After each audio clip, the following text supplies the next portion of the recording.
Welcome back here to Open as we are continuing our coverage of what has been going on across New York City and particularly right here in our borough over the course of the last week. And as we know, many people took to the street in protest in regards to the death of George Floyd. Black Lives Matter leading a march of thousands, not just citywide, but across the nation. The death of George Floyd and COVID-19 has sparked new energy in our community. And in one of those places, right here in the borough of the Bronx, we saw some great energy yesterday. Here to share a little bit about it is Councilman Andy King, who is here sharing a little bit about what happened in his neck of the woods. And Councilman King, good to have you. Glad to be here, and God bless you. And thank you for all the work that you all are doing open. Yeah, we're trying. I mean, we're a little bit stuck, but we're doing things virtually like everybody else, and we're making the adjustment. But you're also helping people make the adjustment. I want to take the time to talk to you for a few minutes. You had a great event yesterday in which the borough of the Bronx came out, a diverse event where you guys were able to actually get supplies out to Bronx residents. Yeah, I'm very thankful for the brothers and sisters that came out. Yeah, we were able to feed over 500 families, um, distribute over 3,000 masks, and more importantly, come in a unified fashion to say that we can take care of our neighborhoods, we can be strong together, we can get along together, and despite what has happened across this globe, and especially in the United States of America, that when communities come together, when Black communities stay strong, we will be strong. So I'm just thankful for everyone who came out and was a part of it. The conversation we went into a real deep conversation with our residents and speaking truth to power of the essence of Black in America, helping them understand out the truths, helping them understand the Constitution, helping them understand the rules of engagement, helping them understand the bigotry, the racism, and the discrimination that at the hands of the education system, the housing system, law enforcement system, and calling out those things that were right that we were able to establish and continue to maintain, but those things that have been detrimental to the existence of Black people must be flushed down the toilet. And we no longer will stand for being treated the way we've been treating. So we are creating this movement all around as so many others. And as well others, and I ask you, Daren, and I ask everyone who's listening, you know, Black has been going through a struggle since the inception of this country. And you've heard me say it before, until we can fix the 3/5 clause, a lot of the rules and things that we put in place it doesn't really do the job. It's just, we're not getting to the root. We're not chopping down the whole tree. We're just breaking off a branch and thinking that we've cured this problem in this tree. We haven't done that.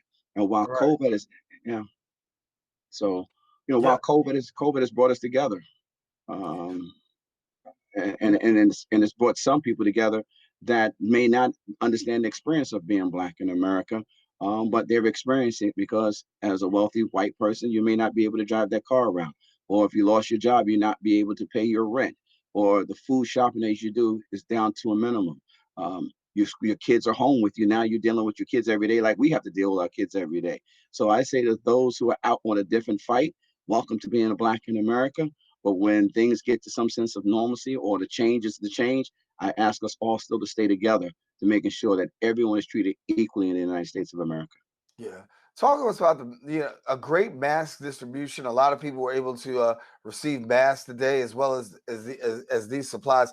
What are you finding in your community? Does your community have enough personal protective equipment to go around? I believe one of the biggest hiccups that happen with the equipment, that government imposed rules on society, but then you didn't provide the supply or access to.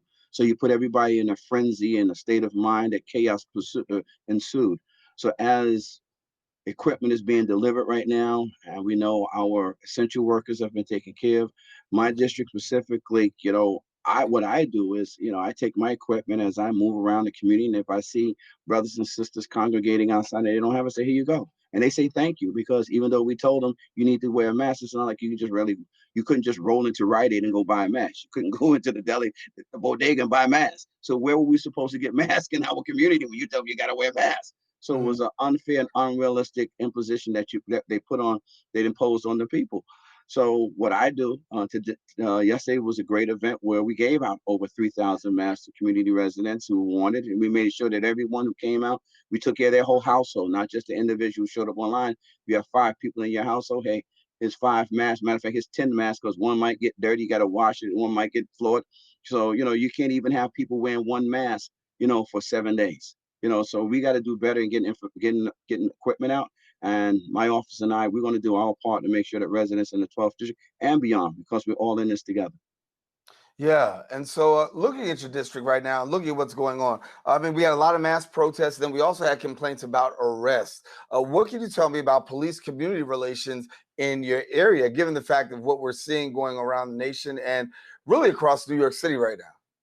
Well, I'm glad to say that the precincts that cover my district, the 4-7, the 4-9, and the 4-5, they've been pretty good in getting it right.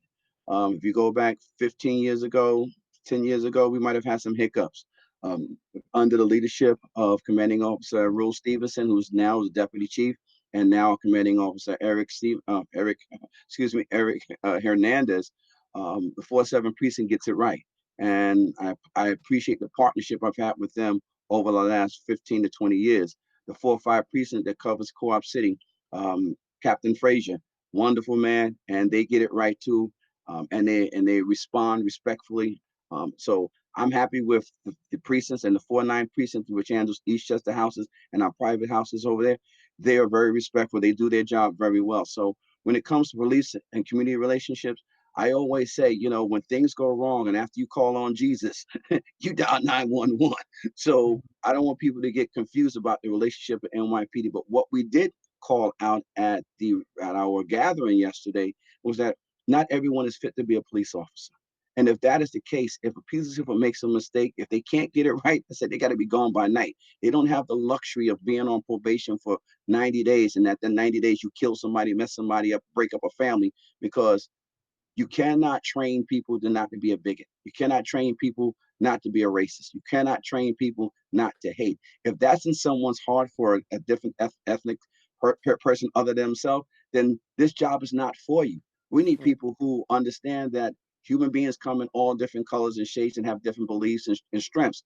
And then once we have someone who can respect that and say, I want to protect those values in everybody, then that should be your police officer, not someone who's been trained to say, you got to beat down one community and service another community. And that's been the mantra of law enforcement in this country. Yeah, I want to talk about training for a second before we wrap up. I saw a sign yesterday. It really gripped me. It said for training, barbers have to have 1,500 hours before they're licensed. But when it comes to police officers, about 850 hours before they hit the streets. Something wrong with that? There's a whole lot wrong with that, because the human component requires that much more delicate training and guidance. And again, it's an innate ability to protect your own self. And as a police officer, it's about 1,000% total sacrifice.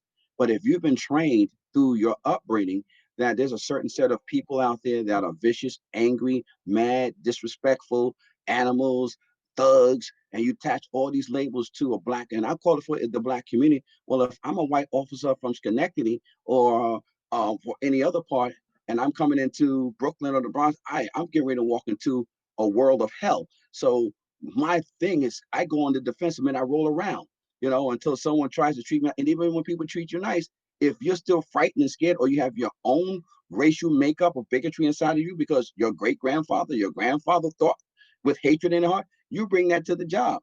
It's just like you as an announcer, or me as an elected official. I bring all the love that was instilled in me as a child. If I was still with hate growing up, then I become a police officer. That's what the people get. They don't get love. They get hate, because I've been fed for all the years of my life. So yeah, you definitely need more training. Yeah.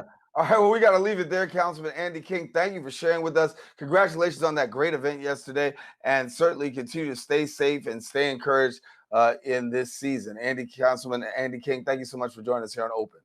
Thank you so much. And remember, our perseverance in the future lies in the resiliency of our past. God bless. All right. Thank you, Councilman Andy King. Listen, we want you to stay with us. We do have more Open coming up right after this.